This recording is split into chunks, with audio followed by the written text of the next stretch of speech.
സർക്കാർ ഫിറ്റ്നസ് റദ്ദാക്കിയതോടെ പെരുവഴിയിലായി Aranmula government vocational higher secondary school വിദ്യാർത്ഥികൾ. പകരം സംവിധാനം ഒരുക്കാതെയാണ് സ്കൂൾ കെട്ടിടത്തിന്റെ ഫിറ്റ്നസ് റദ്ദാക്കി ഇന്നലെ വൈകിട്ട് സ്കൂളിന് നോട്ടീസ് നൽകിയത്. ഇതോടെ രാവിലെ സ്കൂളിലേക്ക് എത്തിയ 300ഓളം വിദ്യാർത്ഥികൾക്ക് മഴ നനഞ്ഞ് പുറത്തു നിൽക്കേണ്ടിയും വന്നു. മലപ്പുഴശ്ശേരി പഞ്ചായത്ത് സ്കൂളിന്റെ ഫിറ്റ്നസ് റദ്ദാക്കി നോട്ടീസ് നൽകിയത് ഇന്നലെ വൈകിട്ടാണ്. ഇന്ന് രാവിലെ പതിവ് പോലെ വിദ്യാർത്ഥികൾ സ്കൂളിലേക്ക് എത്തുകയും ചെയ്തു. വിദ്യാർത്ഥികളെ എവിടെയിരുത്തി പഠിപ്പിക്കണമെന്ന് സ്കൂൾ അധികൃതർക്കും പിടിയില്ല. എന്തു ചെയ്യണമെന്നറിയാതെ സ്കൂളിന് മുന്നിൽ മഴ നനഞ്ഞ് വിദ്യാർത്ഥികൾക്ക് മണിക്കൂറുകളോളം നോക്കി നിൽക്കേണ്ടി വന്നു.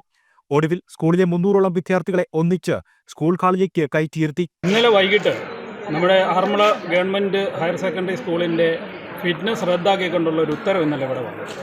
പഴയ കെട്ടിടത്തിൽ പ്രവർത്തിച്ചുകൊണ്ടിരുന്ന VHSE ലാബ് ഉൾപ്പെടെയുള്ളത് ഒരു സുപ്രഭാതത്തിൽ അത് പെട്ടെന്ന് മാറ്റണം എന്ന് പറഞ്ഞു കഴിഞ്ഞാൽ പ്രായോഗികമായി ഒരുപാട് ബുദ്ധിമുട്ടുണ്ട്. കാരണം സ്കൂൾ തുറന്ന് ഏകദേശം ഇപ്പോൾ പരീക്ഷയുടെ സമയമായ സമയത്താണ് പെട്ടെന്ന് ഇങ്ങനെ ഒരു ഉത്തരവ് വരുന്നത്.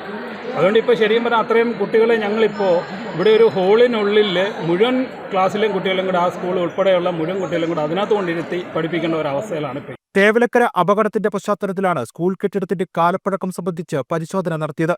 കെട്ടിടത്തിന്റെ പല ഭാഗങ്ങളിലും ബലക്ഷയമുണ്ട്. ഫിറ്റ്നസ് റദ്ദാക്കുമ്പോൾ പകരം സംവിധാനമൊരുക്കണമെന്ന സാമാന്യബോധം അധികൃതരുടെ ഭാഗത്തുനിന്ന് ഉണ്ടാകാത്തതിനെതിരെ വലിയ പ്രതിഷേധമാണ് ഉയരുന്നത്. പരീക്ഷ അടുത്തു നിൽക്കുന്ന സാഹചര്യത്തിൽ ഇനി എങ്ങനെ അധ്യയനം തുടരുമെന്ന ആശങ്കയിലാണ് വിദ്യാർത്ഥികളും അധ്യാപകരും രക്ഷിതാക്കളും. ജനം, പത്തനംതിട്ട.